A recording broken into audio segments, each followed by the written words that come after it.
एक सुबह भारतीय सेना के तीनों जवान दुश्मन के छक्के छुड़ा रहे होते हैं। उधर दुश्मन भी ताबड़तोड़ फायरिंग कर रहे होते हैं। तभी अचानक ऑफिसरों की गोलियां खत्म होने लगती हैं। फिर एक ऑफिसर बोलता है, तुम दोनों कंट्रोल रूम जाओगे और कर्नल को यहाँ की सारी समस्या के बारे में बताओगे। मैं तब तक दुश्मनों को रोक कर रखूंगा क्योंकि हमारे पास ज्यादा गोलियां नहीं है। फिर एक ऑफिसर फायरिंग करता रहता है और दोनों ऑफिसर पीछे से दौड़कर जाने लगते हैं। इधर जवान ताबड़तोड़ फायरिंग कर ही रहा होता है कि तभी अचानक जवान की गोलियां खत्म हो जाती हैं। उधर दुश्मन ऑफिसर की गोलियां खत्म देखकर जवान के पास दौड़कर आने लगते हैं और फिर जवान को पकड़कर बंधक बना लेते हैं। फिर जवान को वहां से ले जाने लगते हैं। उधर दोनों जवान कर्नल को सारी समस्या के बारे में बता देते हैं। फिर कर्नल बोलता है, तुम दोनों राइफल और गोलियां लेकर उसी लोकेशन में हेलीकॉप्टर से जाओगे। फिर दोनों जवान हेलीकॉप्टर के पास जाने लगते हैं। वे हेलीकॉप्टर में बैठते हैं और लोकेशन की ओर निकल पड़ते हैं। दोनों जवान उदास बैठे हुए रहते हैं। फिर लोकेशन पर पहुंचते ही नीचे देखने लगते हैं, पर नीचे कोई दिखाई नहीं देता। पूरा सन्नाटा छाया हुआ रहता है। फिर दोनों जवान वापस लौट जाते हैं। फिर दूसरे ही दिन दोनों जवान लापता जवान के गांव आते हैं और जवान के पिताजी को एक चिट्ठी देते हैं। जवान के पिताजी और जवान की बहन चिट्ठी पढ़ते ही रोने लगते हैं। पिताजी रोते हुए बोलते हैं,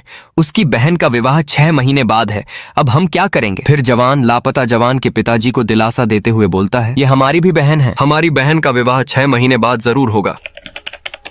6 महीने बाद जवान की बहन का विवाह का दिन होता है। बेटी अपने पिताजी को गले लगाकर रो रही होती है। सभी लोग खुशियां मना रहे होते हैं। तभी अचानक गांव में कुछ नकाबपोश डाकू घुस आते हैं और फिर तुरंत शादी के माहौल पर पूरा सन्नाटा छा जाता है। सभी लोग डर से इधर उधर दौड़ने लगते हैं। फिर एक नकाबपोश डाकू दुल्हन को अपने घोड़े पर बैठाकर वहां से जाने लगते हैं। तभी दुल्हन का लापता भाई नकाबपोशों के बीच आकर खड़ा हो जाता है। फिर जवान की बहन तुरंत घोड़े से उतरती है और दौड़कर अपने भाई के पास आती है। फिर गले लगा लेती है। इधर सभी डाकू अपने घोड़े से उतरते हैं और जवान से लड़ने लगते हैं। इधर दोनों जवान भी दौड़कर आने लगते हैं और पहुंचते ही तीनों जवान डाकुओं को मारने लगते हैं। उधर जवान के पिताजी और कुछ लोग भी दौड़कर आने लगते हैं। इधर तीनों जवान सभी नकाबपोश डाकुओं को धराशायी कर देते हैं। फिर जवान के पिताजी पहुंचकर जवान को गले लगा लेते हैं। फिर दोनों जवान लापता जवान से पूछते हैं कि जब हम हेलीकॉप्टर से उसी लोकेशन पर गए थे तो वहां कोई भी नहीं था। जवान बताता है कि वे लोग मुझे सुनसान इलाके पर बंधक बनाकर रखे हुए थे और रात में जब सभी सोए हुए थे तब मैं वहां से भागने लगा, पर एक आतंकी ने मुझे देख लिया, पर मैंने उसे मारते हुए उसके गले को जोर से पकड़कर बेहोश कर दिया और वहां से भाग निकला। और जब तक वो लोग मुझे पकड़ते